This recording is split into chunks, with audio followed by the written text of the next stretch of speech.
महत्त्व माणसाचं नसतं तर त्याच्या स्वभावाचं असतं. कोणी एका क्षणात मन जिंकून हृदयात स्थान निर्माण करतो, तर कोणी आयुष्यभर सोबत राहूनही परकच राहतं. देव कुणाचे कधीच वाईट करत नाही, पण देवात एक खोड आहे. दुसऱ्यांचे वाईट करणाऱ्यांना मात्र व्याजासकट वसूल केल्याशिवाय सोडतही नाही. समजूतदारपणा आणि शांतता हे वयावर नाही तर आयुष्यात आलेल्या अनुभवावर अवलंबून असतात. आयुष्यात गैरसमज न होण्यासाठी सर्वात गुणकारी औषध म्हणजे कानापेक्षा डोळ्यांवर जास्त विश्वास ठेवा. एवढ्या लवकर जगातली कोणतीच गोष्ट बदलत नाही जेवढ्या लवकर माणसाची वृत्ती आणि दृष्टी बदलते.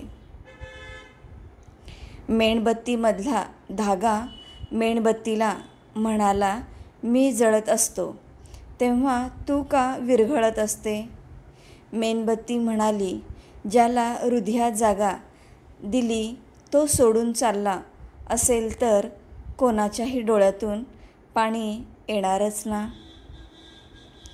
गोष्टी मनात साठवून ठेवण्यापेक्षा त्या वेळीच बोलून मोकळं झालेलं केव्हाही चांगलं. फुटलेल्या धरणाचं संकट हे दरवाजे उघडल्यावर येणाऱ्या पुरापेक्षा जास्त हानिकारक असतं. बोलण्याची इच्छा असते, पण काही वेळेस स्वतःहून मेसेज करणं बरोबर वाटत नाही, कारण समोरच्या व्यक्तीने पूर्णपणे जाणीव करून दिलेली असते की त्यांच्या आयुष्यात आपली गरज राहिली नाही. ओळखीचं नातं कधी अनोळखी होऊन जातं हे आपल्यालाही कळतही नाही. असे जगा की आपली उपस्थिती कुणाला जाणवली नाही तरी चालेल, पण आपली अनुपस्थिती नक्कीच जाणवली पाहिजे. तुम्ही मनापासून इतरांचं भलं व्हावं ही इच्छा जरी मनात आणली तरी सुख तुमच्या घरी पाणी भरेल. हे विचारांचं सामर्थ्य आहे. सुख हे फुलपाखरासारखे असते. पाठलाग केला तर उडून जातं, बळजबरी केली तर मरून जातं, पण निरपक्षपणे काम करत राहिलं तर अलगद येऊन मनगटावर येऊन बसते. कधी तुम्ही विचार केलाय का, समाजामध्ये बदल का नाही होत?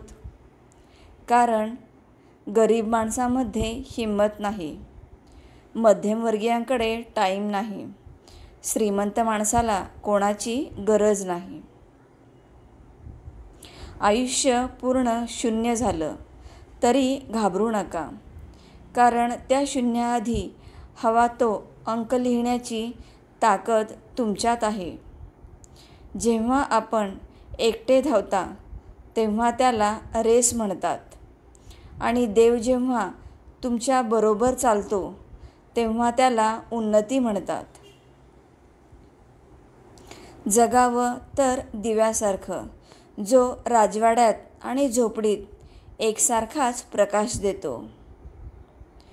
तुटलेल्या नात्यांचा विचार मनातून काढून टाका, कारण मेलेल्या फुलाला पाणी देऊन काहीही फायदा होत नसतो.